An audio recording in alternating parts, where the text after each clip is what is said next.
let's start with varicose vein. In clinical practice, patients are normally categorized as having varicose veins or venous ulcer.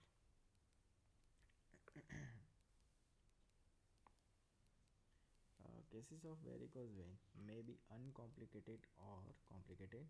Complication may be chronic as described above or acute including superficial vein thrombosis, acute including superficial vein thrombophlebitis and bleeding. Uncomplicated varicose vein may be asymptomatic or symptomatic. Epidemiology. The adult prevalence of visible varicose vein is between 30 to 50%. Factors affecting prevalence including gender.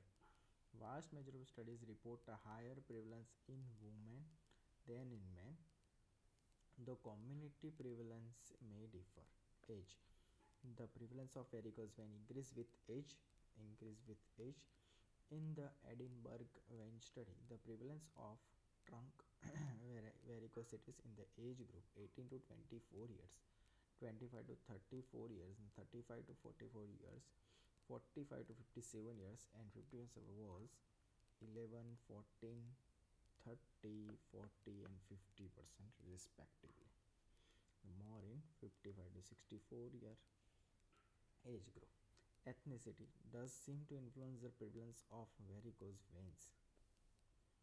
Body mass and height. Increasing body mass index BMI and height may be associated with higher prevalence of varicose vein. Pregnancy increases the risk of varicose vein. Family history. Evidence support familial susceptibility to varicose vein. Occupation and lifestyle factors. There is inconclusive evidence regarding increasing prevalence of varicose veins in smokers, in patients who suffer constipation, and in those with occupations that involve prolonged standing. Symptoms.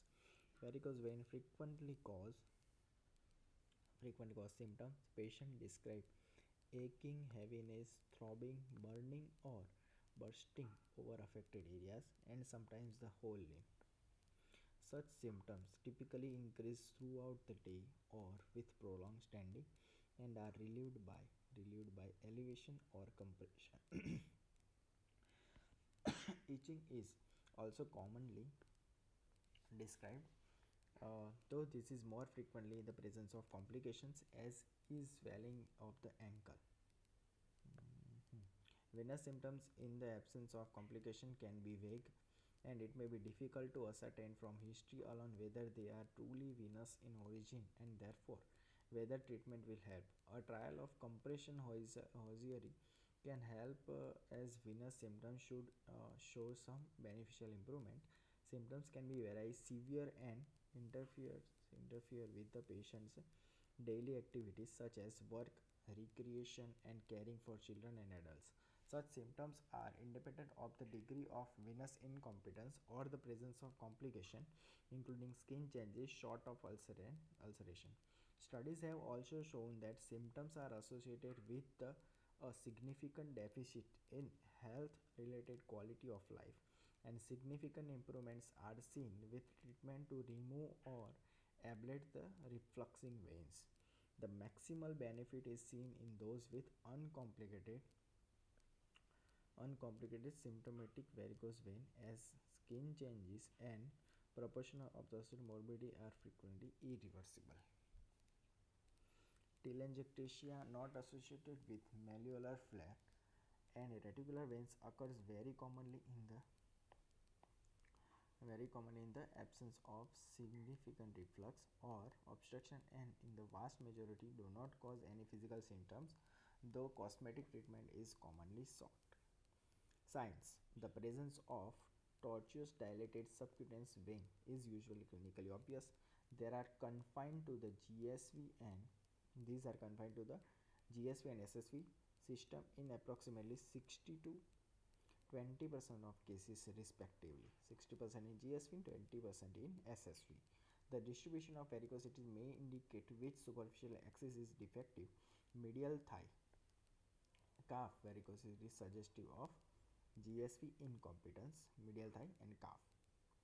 Posterolateral calf varicosity are suggestive of posterolateral SSV incompetence, whereas anterolateral thigh and calf varicosity anterolateral thigh, and calf varicose may indicate isolated incompetence of AAGSV. Any of the clinical feature above may be present.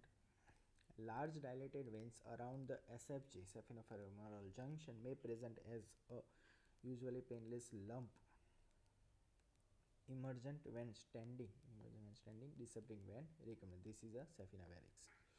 Gentle palpation over the varix during coughing may elicit an impulse and it may be mistaken for a groin hernia.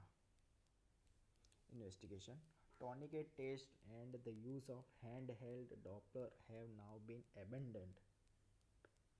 There is a good evidence to support the policy of duplex ultrasound scanning for all patients with varicose veins prior to any intervention. The best clinical results come from clinicians who are personally very skilled in the use of duplex ultrasound and use it to design a bespoke treatment for each individual patient based upon their unique anatomy. A high frequency linear array transducer of 7.5 to 13 MHz is appropriate for the majority of lower limb in order to obtain good quality images. The B mode setting, depth, focal zone, overall gain and dynamic gain should be optimized to ensure that the area of interest is in the center and occupies the majority of the images, and that the lumen of the vein appears as a dark void in the subcutaneous and deep tissue. The pulse wave spectral or color Doppler setting should be optimized for the low flow velocities encountered within veins. It is conventional to use blue to represent anterograde venous flow towards the heart and red for the reverse. Visible venous flow can be augmented by a calf squeeze. Okay. The aim of the duplex scan in a patient with a varicose vein is to establish why we do duplex scan, the presence of reflux in the deep and superficial venous system, the exact distribution extent of reflux in the superficial venous system, including affected junction and perforators, the presence of obstruction in the deep venous system (DVT), suitability of the incompetent superficial veins for the different treatment available based upon diameter, extent, tortuosity, and saphenovarix. Veins for different treatment available. The presence of thrombus within the superficial veins. Presence of thrombus within the superficial. An indication of pelvic source of reflux or obstruction. In order to standardize measurement of venous disorder and reflux, it is recommended that examination of the superficial veins is performed with the patient standing. Superficial or crural veins reflux is defined as retrograde flow in the reverse direction to physiological flow lasting for 0.5 seconds or more.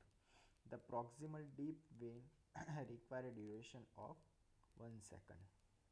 Deep vein 1 second or more to classified as incompetent. Reflux may be elicited by release of a calf or foot squeeze for proximal or calf varicosities respectively. Release of calf or foot squeeze, proximal or calf varicosities. Manual compression over varicosity clusters, pneumatic calf cuff deflation, active foot dorsiflexion, and relaxation or the Valsalva maneuver. The patient should stand facing towards the examiner with the leg rotated outwards, heel on the ground, and weight on the opposite limb. The use of a platform, ideally with a handle or support bar for the patient and a stool that can drop to a low height, will improve the ergonomics comfort of both the sonographer and the patient. The scan should commence in the groin using a transverse view to identify the GSV and CFV lying medial to the common femoral artery, Mickey Mouse sign. This is the patient position for venous duplex examination of the GSV. Now, table, uh, all weight all weight bearing on this right lower limb, examination of left lower limb, which is outwardly rotated. Start from the SFJ. SFJ competence is assessed in the transverse view and potential destination for reflux, including the GSV, the AAGSV, and other major thigh tributaries superficial to the saphenous fascia are noted. Any indication of a pelvic source of reflux suggests the need for more proximal imaging. The full length of GSV within its fascial compartment should be examined and its diameter measured if required. The groin is next examined. This is Mickey Mouse sign.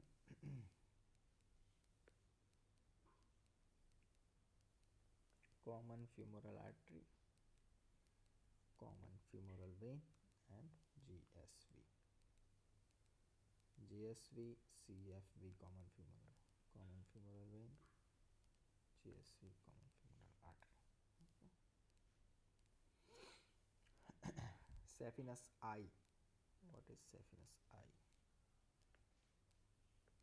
This is saphenous eye, transverse B mode view of the GSV in facial compartment of thigh. The facial line above the vein is the saphenous fascia. A true great or small saphenous vein will not cross this line. Although the fascia may become discontinuous around the knee, the line deep to the vein is the fascia lata with the muscle beneath. Here is this fascia lata, and above this line saphenous fascia. Fascia.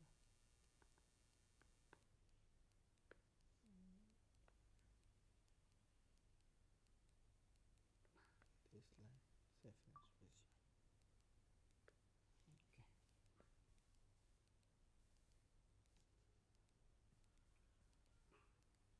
Next, examine groin. For reflux or obstruction in the CFV, superficial femoral vein, and SFJ using spectral or color Doppler. A loss of phasic flow with respiration in the common femoral vein suggests upstream obstruction and the need for proximal imaging. Phasic flow in the respiration in the common femoral vein. The presence and competence of thigh, and calf perforator should be noted, and the crural veins examined for reflux or obstruction. For examination of the SSV and posterior thigh extension of the SSV geocommon vein, the patient is facing away, knee slightly flexed, heel on the ground, and a weight taken on the opposite leg. If SPJ is incompetent, the level of SPJ in relation to the knee crease and whether the SSV joins the popliteal vein posteriorly, medially, or laterally is noted. If open surgical ligation is to be entertained.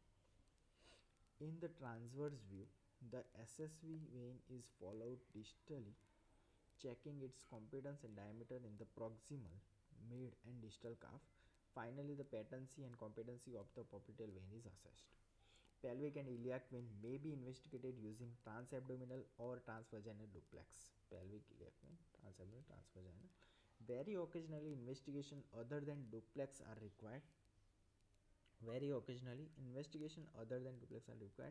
And this may be non-invasive such as MRI, MR venography, or invasive such as contrast venography or intravenous ultrasound. The use of varicography has become historical. Varicography. Here this is spectral Doppler trace the saphenofemoral junction showing anterograde and retrograde. Anterograde suggest blue color,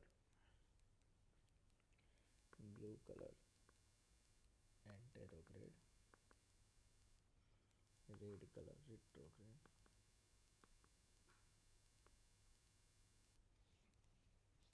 Okay.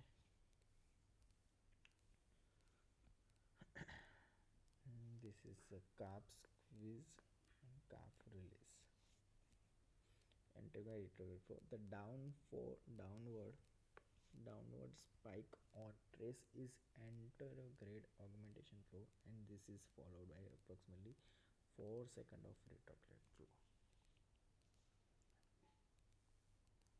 Here this is a varicogram. This is now historical, not done these days. Varicogram. Okay.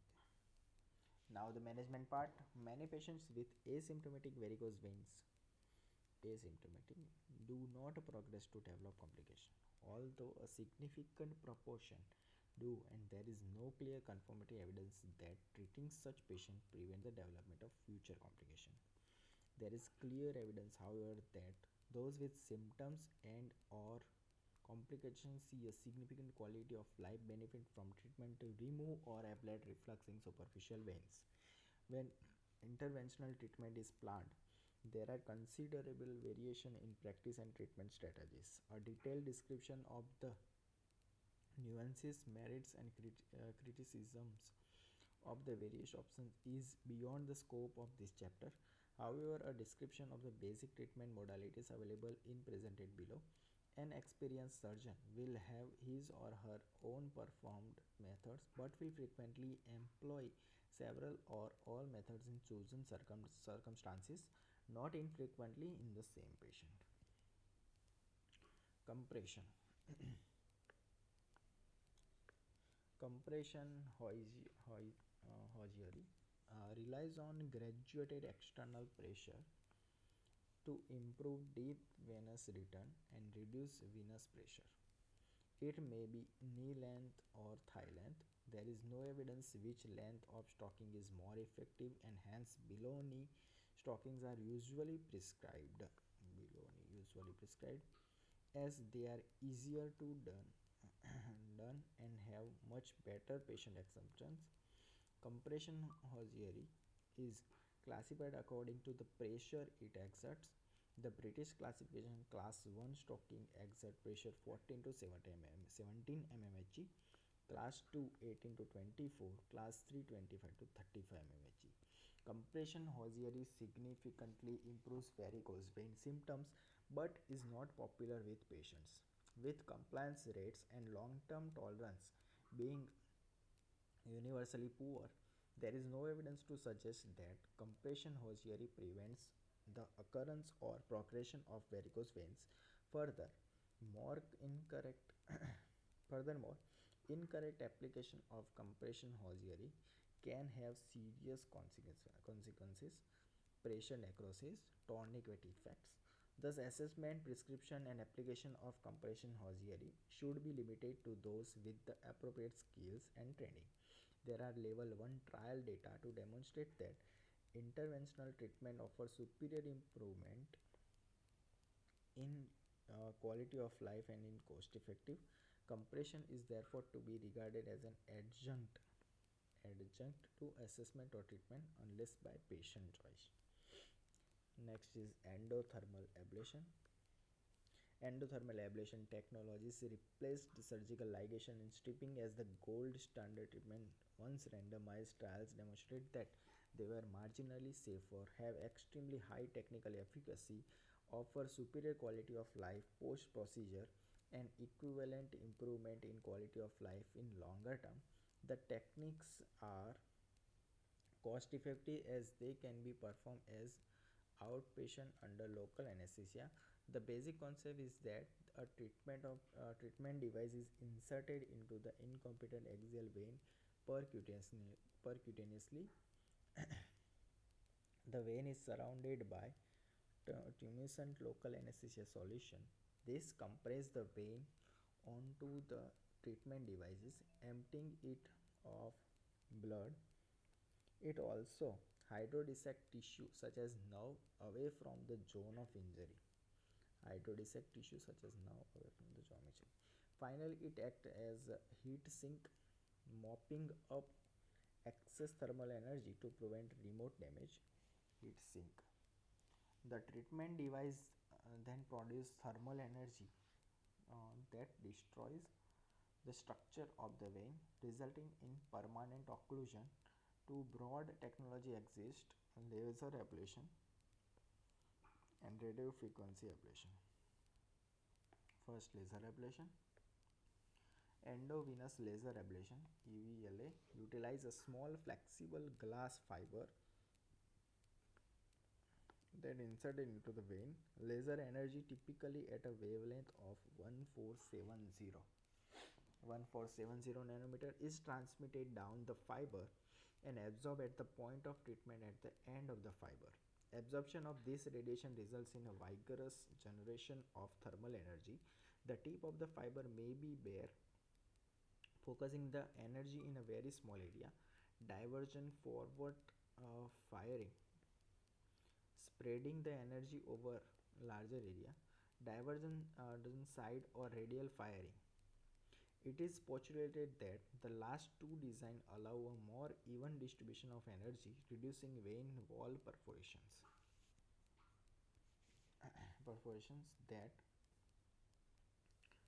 that are thought to be associated with post-procedural pain and bruising. There is no clear evidence to support one design over another. This procedure is very good for treatment of any vein that will allow passage of guide wire. No technique has reported a higher technical efficacy rate. The procedure begins with ultrasound guided marking of the truncal vein to be treated and the site of proposed cannulation. The varicosities are also marked at this stage. If concomitant treatment, phlebectomy or foam sclerotomy, is to be undertaken, the patient is then positioned on the procedure couch in reverse Trendelenburg position. For the GSV, the patient is supine with the hip of the leg to be treated externally rotated and slightly flexed. A pillow under the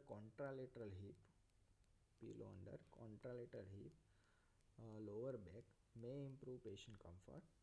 For the SSV, the patient position in prone position. The vein is then cannulated percutaneously under ultrasound guidance at the lowest point of reflux. Some devices allow passage of the fiber directly through a short sheath, while others use a wire first, allowing passage of a catheter that then carries the laser fiber. The former is slightly faster with fewer steps. The latter allows greater success with more tortuous vein. Accurate positioning of the fiber tip with ultrasound is crucial, but the exact location is controversial, with some surgeons positioning the tip several centimeters distal to the junction, others aiming for a flush occlusion. Proponents of the former cite that this strategy protects the deep vein from inadvertent damage and or thrombosis. Proponents of the latter argues that neureflux in junctional tributaries is a common pattern of recurrence and that in expert hands the rate of deep vein injury is no different and the thrombosis rate may be lower. Following the administration of perivenous Thompson anesthesia, the ablation can be performed. Practice varies as to power of the laser and the withdrawal speed. But commonly an energy delivery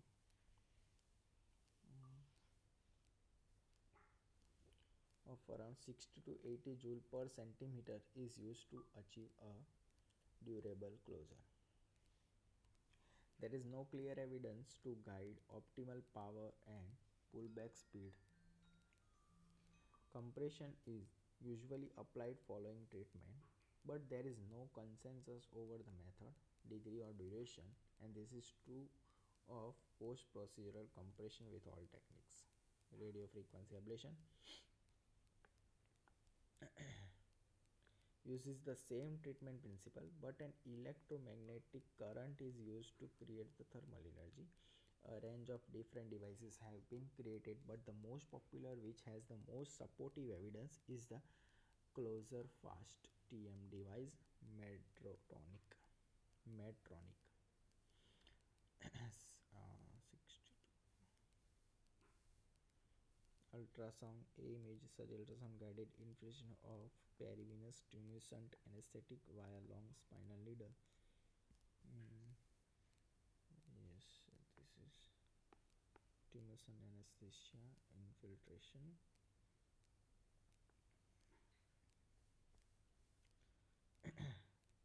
Ultrasound image of perivenous halo.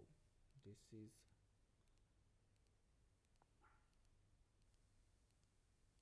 perivenous halo.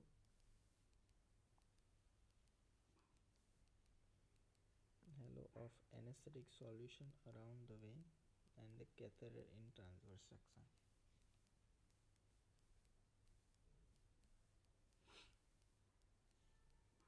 Okay. This device has a wire coil.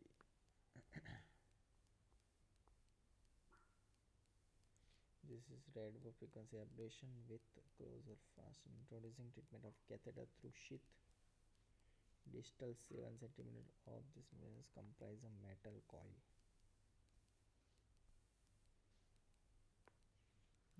This 7 cm is comprised of coil.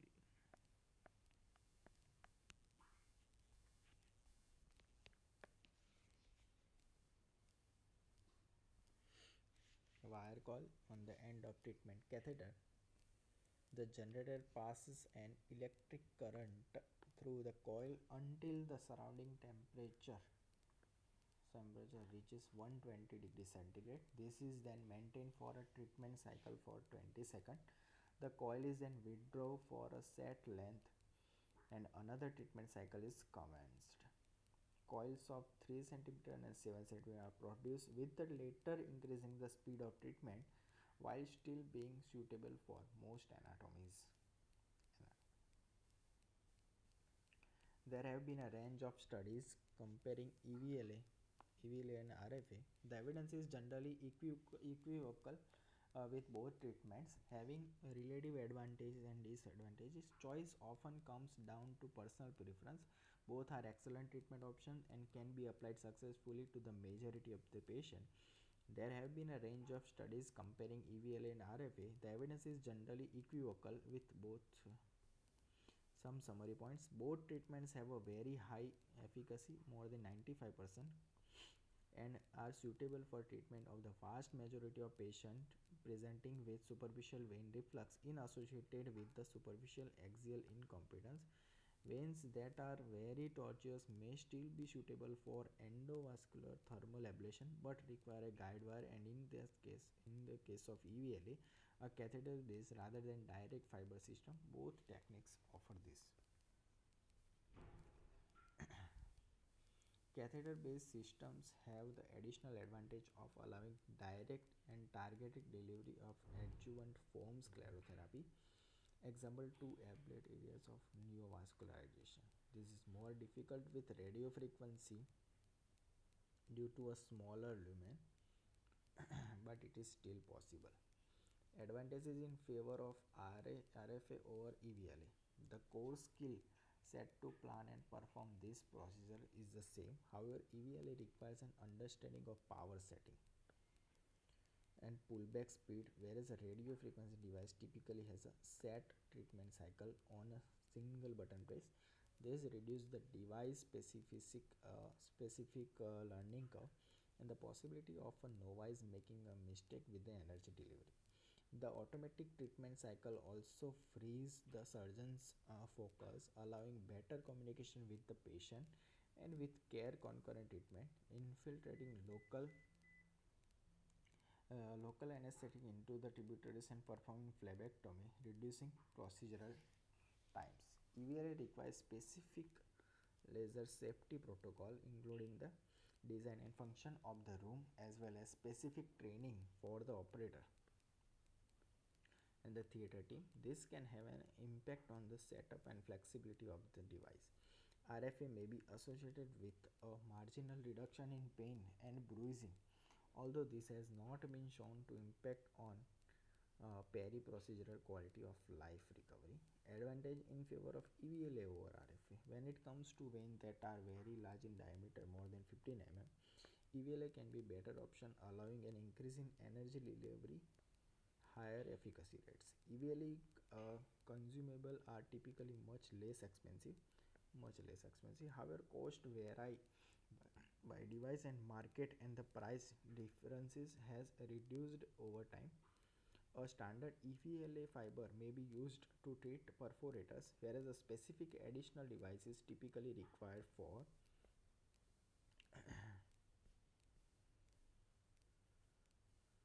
RFA, increasing its cost.